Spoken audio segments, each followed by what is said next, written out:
Hi, this is Marshall Almarode again, and we got Charlie the mic here. And I thought I'd give you just a little bit of how did I get started and how did I get into what I'm getting into right now.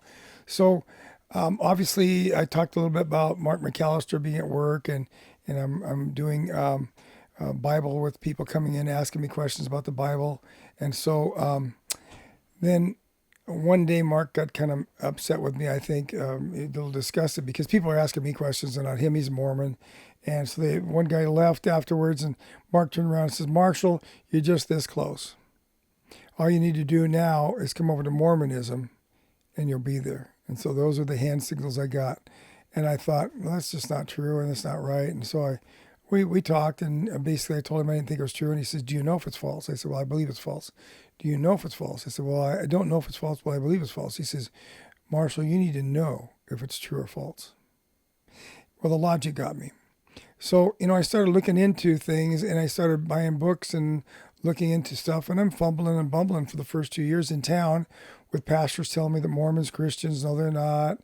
And, I'm talking, I asked God to show me, you know, one way or the other, and and I would talk to both sides. I talked to Mormons, I was talking to missionaries and bishops and stake presidents and mission presidents. I would go after work and pull by the missionary, you know, trailer that they had there in one of the towns close to where I was working, and I would talk to a guy named Mike Tree Cedar, and we talked a lot, and eventually he got transferred to Kennewick, and then we talked some more with Randy Sweet and some other people, and we had a lot of fun. And Mike's sense of humor was really good, but his wife didn't have too much sense of humor, so she finally shut us down and said we couldn't talk to him anymore. We were going to his house, we had a great time. But how did I get involved in all this whole thing? Talking to Mormons and how did this happen? Is because Mark asked me, to join the Mormon church, and I told him I didn't think it was true, but I didn't know for sure. So then I started studying to find out, and I ran into all kinds of people. I would talk to them about Mormonism, and I just didn't see anybody come out of the Mormon church. And so John L. Smith had come through town with the God Makers movie, and I listened to that. And I told my wife, I'm going to find out tonight. So I went to his session. I'm going to find out if it's true or not in one night, right? So I go to his session. He shows the God Makers. I'm going, my Mormon friends don't believe that stuff. So, I spent 4 nights with John here in town, and he left and went to another town. I didn't follow him. And I listened to the God Makers movie 4 times. And he introduced me some guys and that were in town that were ex-Mormons, 2 guys, and a guy named Paul and a guy named Mark Jensen. And so we kind of started a ministry, went to Oregon and did a session with a guy named Steve. And so we just started a ministry, and the 2 ex-Mormons were kind of just more passive and I was more active. So I really wanted to know, they already knew. So I borrowed their books, Journal of Discourses, History of the Church, stuff like that. And then eventually I said, you know what, this is just floundering. I need to go to Utah. So John L. Smith invited me to come. They were doing a Utah State Fair. They passed out his Utah Evangel magazine. So I went there, and the first thing I ran into was a whole bunch of Mormons just going by, and he's handing literature to them. I'm thinking, this is interesting. And I got into one conversation with this one guy about some of the things I had studied about the errors and changes and stuff. And so we were having a good time. And then some other people broke that up, and I was really disappointed because they kind of wrecked it for me. And I was disappointed, but I ran into a guy that was a Mexican guy who took me, says, "Hey, I think this is good. I got better stuff for you." And so Robert Verdon took me out to South Gate of Temple Square and started talking to Mormons hardcore. And Robert made some mistakes and stuff, but Robert was really sincere. He studied stuff. He had quotes in the Book of Mormon that I didn't know. So we shared quotes in the Book of Mormon, quotes in the Bible together. And we did that for years and years and years. So Robert and I became really good friends. And I didn't always agree with what Robert did, but we had a great time together. And he was honorable. And he actually came up to my town and helped me in a fair booth that I did. I liked the fair booth so much. We started one here in town, did one for like 9 years in a row. And the title was Mormonism's Wrong. Had Mormons come by. There's lots of stories about the fair booth. It was pretty awesome. People still remember it. Anyway, my first man of God, my first hero in the faith was Dr. Walter Martin. And I got to meet Walter quite a few times. He was at the capstone conference with Ed Decker. He was always the keynote speaker. And the last year he was alive, I actually got to be his bodyguard, and I went up in the elevator with him to his room. And one of the only people who knew which room he was in. And in the elevator, Ed Decker and myself and him were in the elevator, and I said, Walter, there's a problem with Seventh-day Adventists. And he said, what's that? And I said, they still believe in Ellen G. White. They still believe in the investigative judgment. They still have a false doctrine. And your book puts them in the middle. It's not really in the cult section. You've got him kind of at the back as an addendum, and you're not calling them a cult, but they believe a false gospel, a false Jesus. Your book needs to be fixed. He says, you're right. I need to fix my book. Well, he died the next year without fixing his book, and Hank Hanegraaff didn't know this stuff, so he didn't fix it either. So nobody's really fixed the book. Dr. Ron Carlson told him the same thing. I didn't realize this, but I was talking to Ron Carlson later on. Lots of people had talked to Walter Martin and had told him about this. I didn't know that because I was just studying it on my own, and I just happened to have a good time to talk to him where there's nobody around, no interruptions, and I did. So I know Walter knew that the Seventh-day Adventists were still wrong, that they believed in the investigative judgment. They still believed in, the dates of 1844 and 1843 and all that kind of thing. So sanctuary doctrine, they call it too. So Walter never got to fix that, and nobody really knows too much about that, but I'm not the only one that told him. So he was intending to fix it. At least that's what he told me.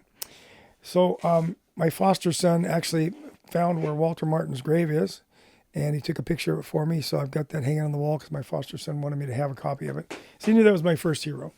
Some of my heroes over the years have been different people, and one of them is Selma Gear. And she's in the Godmakers movie. And when I went to Utah, the first time it was the Utah Fair booth. And then the next year I went to Capstone Conference with Ed Decker and Dick Bear. And there was a lot of people there. Granny Gear was one of those. And I remember the first year I was there was 1986. So I went 85 to the fair booth. And Granny had a table, and there was a lot of people with tables there, and they were selling their stuff. And Granny says, something like, one for $8 and 2 for $12, so you buy one book, if you buy two, it's cheaper.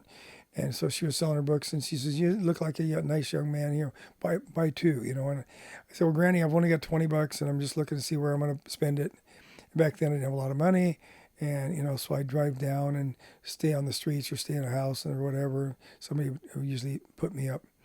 And so I'm walking, looking at each table, and they turned the corner, went down this little hallway to a window, and in the hotel area there where the conference was. And at the last table, there was a guy named John T. Davis, and he had written some kind of a thesis for his master's. It was titled "Mormons, Let's Talk About the Gods and Salvation," and it was about 2 inches thick. And I said, man, that's amazing. It's self-published. He had to photocopy it himself and put it out in binder and everything. And so I bought one for $20. I said, that's exactly what I want to talk about, the gods and salvation.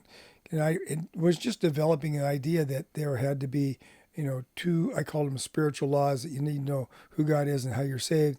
And my foster son corrected me. He says, look, you need to source the truth too. So that's when I came up with the 3 keys of all faith. So this is just early on. And so Thelma Granny Gear was my hero, because I came back and I said, Granny, I ran out of money, but I'll get your book next year. And she says, you look like a nice young man. I'm just going to give you a book. And I said, I'll take it if you sign it. So she signed it. She gave me a book for free. That was kind of an introduction to me into Granny Gear and who she really was. I never bought a Granny book. She always gave them to me. She gave me cases of them to give away. She knew I was going to give them away. I didn't want to pay income tax. I didn't want to collect all that stuff. So I just bought them and gave them away. And she was my example. And so the next year I kept thinking about Granny giving me her book. And I thought, you know what? I want to get close to Granny. So next year when I go to Capstone Conference, it was 1987 up in Park City. And I thought, I'm gonna be Granny's escort. I'm going to drive her wherever she wants to go. And so I'm up there on the first day, and Granny's there, and Ed Decker's talking to her and says, I don't have anybody to give you a ride back down to, she liked to stay with a pastor in Salt Lake that she knew. And I said, well, I'll give her a ride. He goes, well, I don't know how to get you back. And I said, I'm going to be her escort the whole time. So are you kidding me? I go, no, that's what I plan on doing. I'm going to be Granny's escort. I wanted to get to know her better. And so she says, you're such a nice young man, you know. So I was young then, not young anymore, but yeah. So I took Granny Gear down the hill, and we're talking, and I'm talking to her. You know, I've been witnessing the Mormons now for 4 years, and I haven't seen a Mormon come out of the Mormon church. And she says, well, it sounds like we need to pray. She says, now you just keep driving, keep your eyes open, God knows, and I'll close my eyes and I'll pray. So she prayed that a Mormon would come out of the Mormon church within a year because of my witness as a fleece to say that I need to stay in this ministry, because I figured, maybe I should get into something else. There's nothing really happening here. And I said, okay.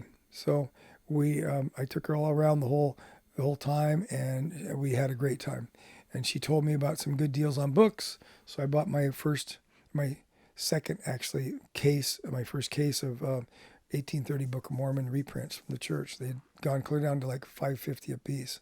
So we bought them by the caseloads, and we'd give them away to the Mormons. It was really fun. Anyway, so the next year I decided I was going to go take my family to her house in Safford, Arizona. So we went to visit. I was shocked to see that she lived in a shack, and she didn't spend her money on her deal. She kept the money for God. And so this is a picture of Granny and Ernest that Granny gave to me. And Ernest is her husband, and he's such a neat guy. He's a skinny guy, you know, and he'd, how you doing, Marshall? He had kind of an interesting drawl to him. Hi, Marshall. You know, he'd talk kind of like that. And he's the sweetest guy you ever saw. After a while, I told my wife, you know, I want to go down and spend a week with them at their farm. Ernest had a tractor there, and he farmed about 20 acres of land. He made watermelons, you know, grew watermelons, cantaloupes, and stuff like that. So I went down there, spent a week with them, 3 times, and just had a ball. Ernest, I remember riding the tractor with him, talking to him, and Granny, you know, if you stay with Granny, she'd have the jar with the lid on it, and she'd pull the lid off, and there'd be something in there that she'd actually canned herself. So we had like canned peaches and pears and stuff that Granny would do. So it was really fun, reminding me of my grandmother. And so we talked about adopting each other. So I adopted Granny, just word of mouth. We didn't do paperwork, but I adopted Granny as my grandmother that I no longer had. My grandmother died in '76. So I adopted her as my grandma. And she said, well, I'm going to adopt you as the son I never had. I thought that's interesting. So we were best buddies every time we saw each other. And I even invited her up here. She spent 3 weeks in my town, and I took her around to all the churches, and I told them about her. And I said, how busy do you want to be? She says, book me every night. So I booked her every night but one. And so taking her all around town. And one night I didn't book her. And she met a lady that was in her Sunday school class in Safford, Arizona, and she had a friend, and the 3 of them went out to lunch. So that was that day that they went out to lunch. So she had something to do every day. She's here for 3 weeks. And so when she got all done, she gave me a check for $500. She said, that's what God told me to give you, because I've never been booked this tight by anyone. And so I took my red pen out and void right across it. She says, it's a good check. I said, I know, but I'm not going to cash. It's worth more than $500 to put this in my library. So I have a check by Granny Gear for $500 in my library. It tells you what kind of person Granny is. It was really awesome. So I met some people, and when I started meeting these people, I thought, you know what? I'm meeting the men and women in my generation that are men of God and women of God. And this is a really neat thing.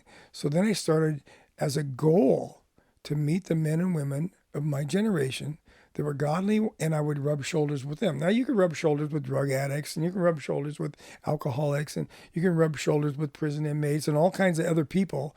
And you end up, if you spend enough time with them, you end up being like them. It's just one of the human natures. So I'm rubbing shoulders with men and women of God. And I'm thinking, wow, this is pretty killer. I mean, what's the opportunity? How often do you get to do that? And I'm just from a little hick town, you know, and here I am rubbing shoulders with people who are famous, you know, in the United States and even in the world. So, I mean, these people have tromped all over the place. Granny's gone all over, you know, in Europe and all over the place teaching about Mormonism. So it was pretty fun.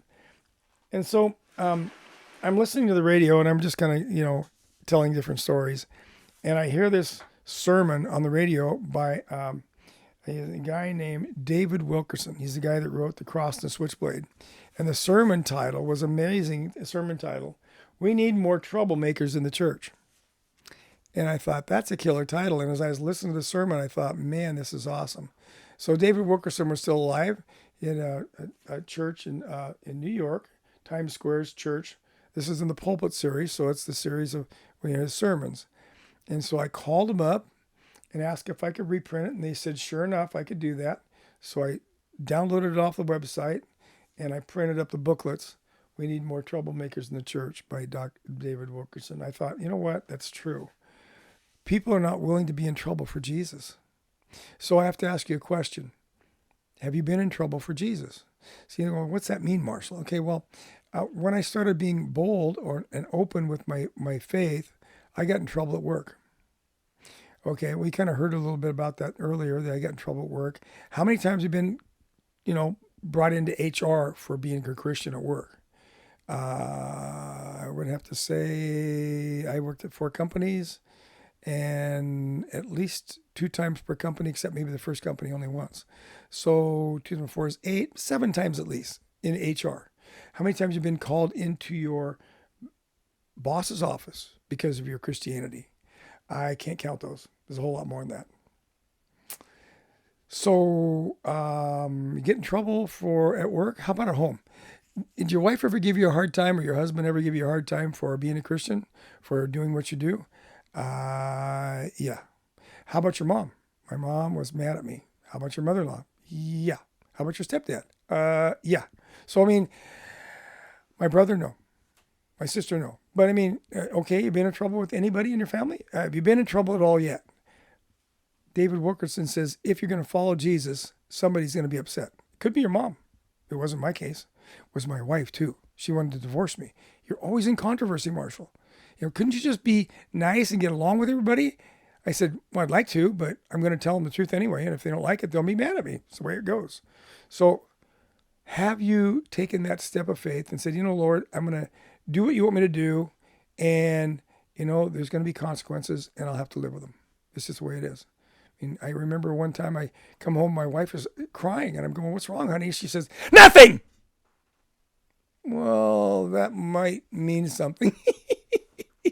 She might not mean nothing. So it took me a while to get it out of her, but her best friend at church had came up to her and said, we don't really want to be with you and Marshall anymore because all he wants to do is talk about Mormonism, and we're tired of it. So we're not going to be your friends anymore. Hello, that's disappointing. And my wife was crying about it. So have you ever been in trouble that way? How about your pastor giving you a hard time? Yeah. Elders giving you a hard time? Yeah. Lots of that. So have you been in trouble for Jesus? If you haven't been in trouble for Jesus, what are you doing for Jesus? Just reading your Bible and praying? You doing anything? If you're doing something, somebody's going to be upset. So I would say get active in your faith. Don't just sit around and do nothing. So I actually got in trouble with the elders in my former church. And so I have a little sense of humor, and sometimes it's a little, serious. So I drew up this little piece of parchment like it was a old antique thing from, back in the time of Christ, right? Because they had scrolls. And it has a little cloud there, and it says, what if the church had told Paul, and I'm going to read it to you. Dearest Paul, we are very much behind your parachurch ministry, but we really don't like receiving personal letters. Yours are too long, 6 to 12 pages, and we really don't have time to read them. With the building projects we're presently doing, we regret that we have to really don't have the time for meetings either. So I'm not going to meet with Paul. Local members take priority for our time. Check back with us in a year or two with best wishes, the elders of the first century church. What if the church had told that to Paul? Can you imagine that? I've been told something similar to that by my churches. Just don't really want me to witness the Mormons. You're too controversial. This is not getting along with people. Yeah, I think Jesus should have probably taken one of those classes on how to get along with people, and And he just didn't do well. That's why they crucified him, because he wasn't getting along with people.